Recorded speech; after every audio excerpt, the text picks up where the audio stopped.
যে আমার অন্য জুটবে না। আমি কথা দিচ্ছি পিসিমা, তোমার মেয়ের বিয়ে কিন্তু আমার। মা যদি তোমাকে তাড়িয়ে দেয়, তোমরা আমার কাছে চলে আসবে। আমি শুধু জানতে চাই আমার সত্য পরিচয় কি। কিন্তু ওই মায়ের কথায় আমার সন্দেহ হয়েছিল। মা কোথায় কোথায় বলে ডাক্তার নাকি বলেছিল কোনদিন তার সন্তান হবে না। আমি বললাম তাই যদি হবে আমি হলাম কি করে। মা বলে তুই জন্মাবার পরে ডাক্তার বলেছিল। তুমি আমাকে বিপদে ফেললে মা। আমি আমি ঈশ্বরের নামে বিক্রি করে বলছি পিসিমা, ভয় নেই তোমার। মাকে মাকে আমি তোমার কথা বলবো না। আমি শুধু জানতে চাই কে আমার মা, কে আমার বাবা। কি করি আমি ওই মায়ের কাছে এলাম। অদৃশ্য আত্মা তাদের আছে পিতৃ মাতৃর পরিচয়। আমার কি তাও নেই পিসিমা? বৌদি তোমার মা নয় পিসিমা। হ্যাঁ না হ্যাঁ, একটা পয়সা দিয়ে উনি তোমাকে কিনেছিলেন। উনি হলেন তোমার এক পয়সার মা।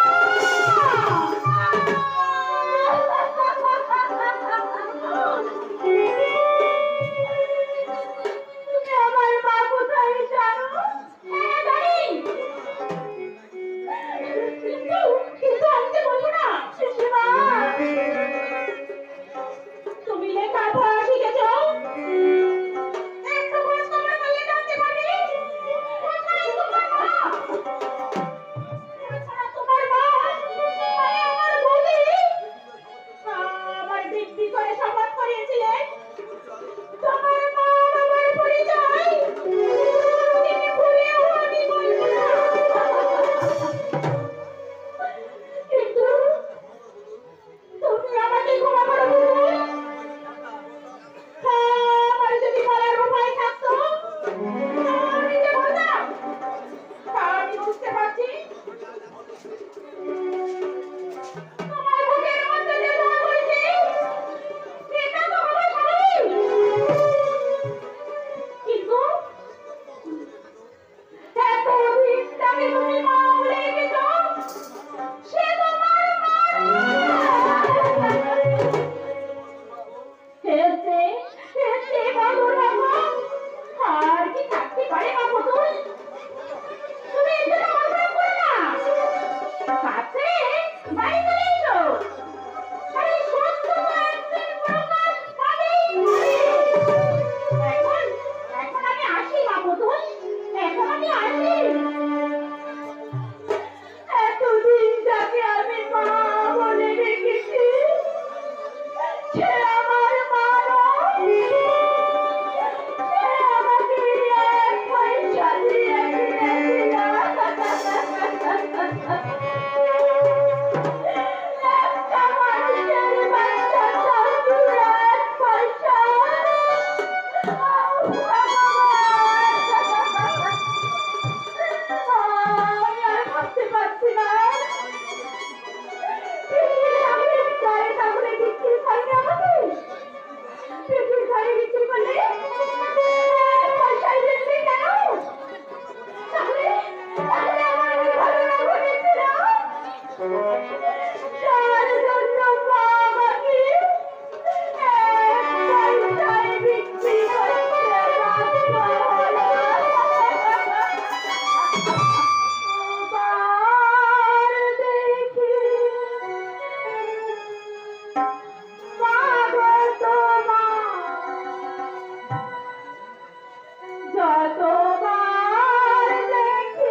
বলি কিসে আর কিসে আমার শীতে কালো মুরগি সাদা ডিম পারে সাদা সাদা তাই বুঝি সেই দেখতাম তো মেয়েটা তোমাকে ভর্তি ভরতা করেছি তাই বলে অমন মেয়ের মা আর এর জন্যেও হতে হবে না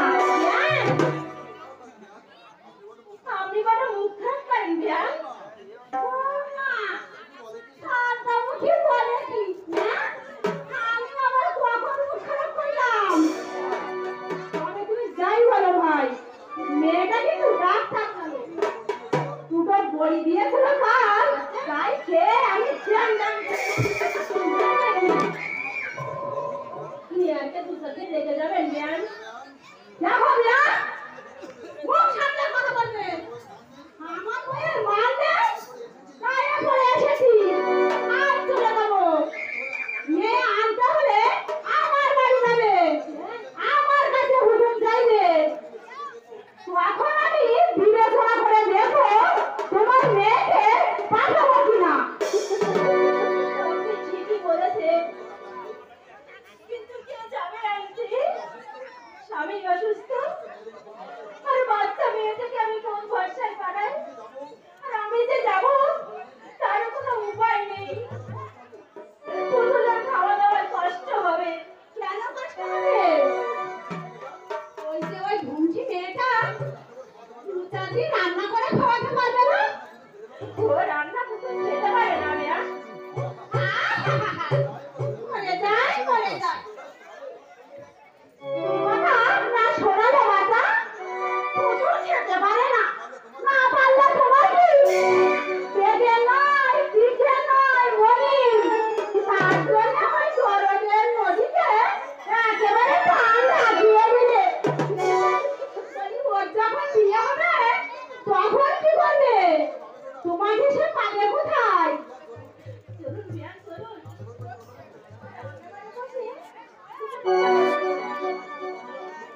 সত্যি বিয়ান তোমার সাথে কথা বলে আনন্দ পাওয়া যায় তুমি বলছো আনন্দ পাওয়া যায় আর আমার বাড়ির লোকটা কি বলে জানো কি বলে লোকটা বলে তোমার মা বোধহয় তোমার মুখে মধু দেয়নি শোনো কথা শোনো সঙ্গ চলে যায়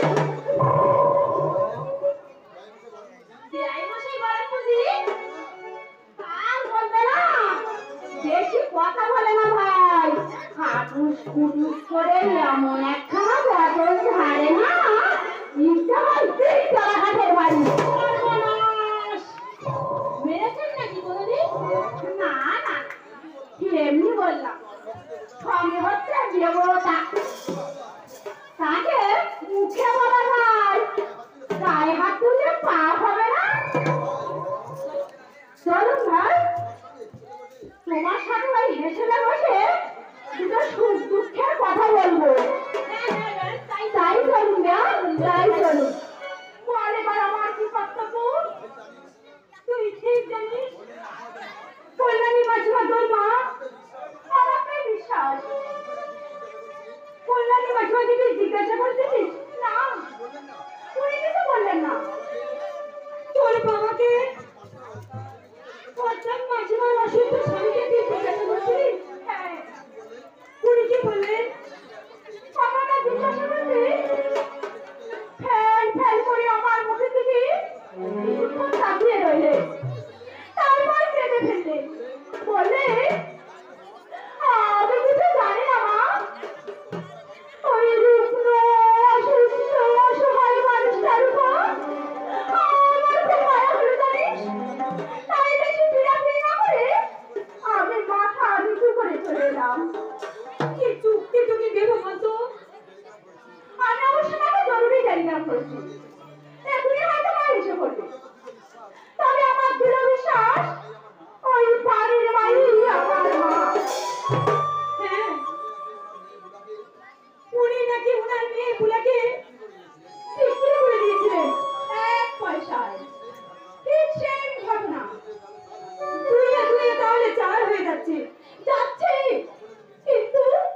তুমি চেনো? না না, আমি তোমার মাকে চিনি না, আমি চিনি না। আমি বলছি আমার মাকে তুমি চেনো? না না মা, না, আমি তোমার মাকে চিনি না। আমি আসছি, আমি রান্না চালিয়ে এসেছি, হয়তো পুড়ে যেতে পারে। আমি এখন যাই। বলো, বলো। তুমি তো মিথ্যা কথা বলো না, তাহলে কেন বলছো আমার মাকে তুমি চেনো না? মা যদি এসে বলে তোমাকে চেনে, তখন তুমি আমার সাথে মুখ দেখাতে পারবে? তুমি আমাকে ছেড়ে দাও মা, এক্ষুনি আমি তোমার এই বাড়ি ছেড়ে চলে যাচ্ছি। আমি আর তোমার বাড়িতে কাজ করবো না। কোথায় কোথায় যাবেন আপনি মাসিমা? অন্য কোথাও কাজ উঠিয়ে দেব। এই শহর ছেড়ে দূরে, বহু দূরে চলে যাব। আমি আর পাচ্ছি না মা। তোমাকে সঙ্গে যাত্রা করি, আমি আর শান্ত দয়া করি তুমি আমাকে ছেড়ে দাও মা, আমাকে তুমি ছেড়ে দাও মা, মাসিমা, আমাকে তুমি ছেড়ে দাও। মাসিমা, উনি উনি তার গল্প ধরেনি মা, ছড়ালি আমার মনে তাই বলছে। আমাকে যেন চোখে হারায় ওই মাইনে করা রাগুনি, কি তাই বলেছে না? আমাকে হাওয়া করে মাথায় হাত বুলিয়ে ঘুম পাড়িয়ে দেয়। এই ব্যাপার পুতুল, হঠাৎ টেলিগ্রাম করেছিস? শরীর খারাপ করেছে নাকি? বসো মা, বসো। আমার শরীর ভালো আছে। বুঝতে পেরেছি, ওই শান্তর বিয়ের খরচের জন্য তোকে জড়েছে ওই অরুণা। আমি আমি তোকে সাপ জানিয়ে দিচ্ছি পুতুল, ভরসের বিড়ালটা আমি রাজি নয়। দুটো মেয়ের বিয়ে দিয়ে দিয়েছি, এবার মেয়েগুলো নিজেরা দিতে পারিস না। দেখো মা, তুই যদি ওদের সাহায্য করিস, আমার মাকে বড়দের ফিরে যাবো তো। আমাকে বলে কিনা তোমাদের বাড়িতে দাসী বাড়ির মধ্যে থেকেছি, যে হয়নি লাগছে কোথাও। আমি যে 30-40 হাজার টাকা দিয়েছি, তার কোনো দাম নেই। পাশের বাড়ির বউয়ের তোমাকে ডাকছে দিদি, শিগগিরই চলো দিদি। আমি যাই যাই অবস্থা। সে কি? আমাদের বাড়ি সকালে ভালো দিকে এলাম। রান্নাঘাটে পড়ে গেছে দিদি, তাড়াতাড়ি চলো। মা, তুমি একটু বসো। আচ্ছা, আমি আসছি। ঠিক আছে। শান্তি, তুই তাড়াতাড়ি আয়, দেরি করিস না। আর শোনা, তুই একটু মায়ের সঙ্গে গল্প কর, আমি একটু আসছি। আয় শান্তি। ঠিক আছে, যা। সাবধানে যাস পুতুল। কি ব্যাপার সোনালি, হঠাৎ টেলিগ্রাম করলে কেন? নিশ্চয়ই ওই শান্তির বিয়ের জন্য টাকা চাইতে এসেছে ওই অরুণা। আমি ঠিক জানি না মাসিমা। গত বছরে আমার সঙ্গে এই শহরে এসেছিল ওই অরুণা, আজও বাড়ি ফিরেনি। আচ্ছা মাসিমা, পুতুল আপনার নিজের মেয়ে? হ্যাঁ, নিজের মেয়ে নয় তো কি?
আমার বুকটা হাহাকার করে কেটেছে।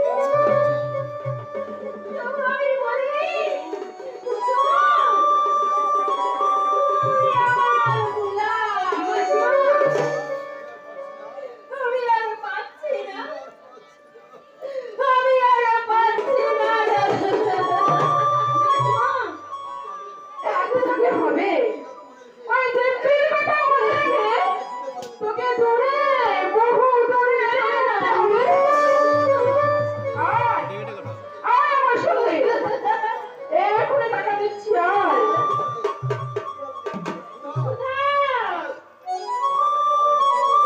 আয় আমার সঙ্গে, এখনই টাকা দিচ্ছি।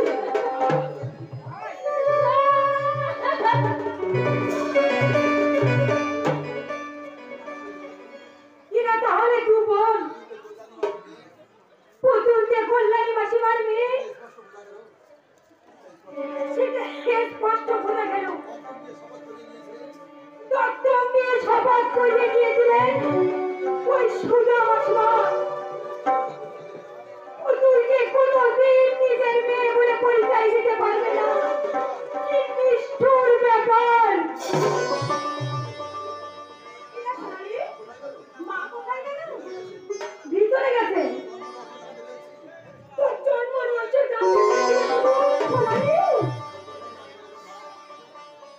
ওই কল্যাণী মাসিমাই তোর মা। ওরা তোর বোন।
বাড়িতে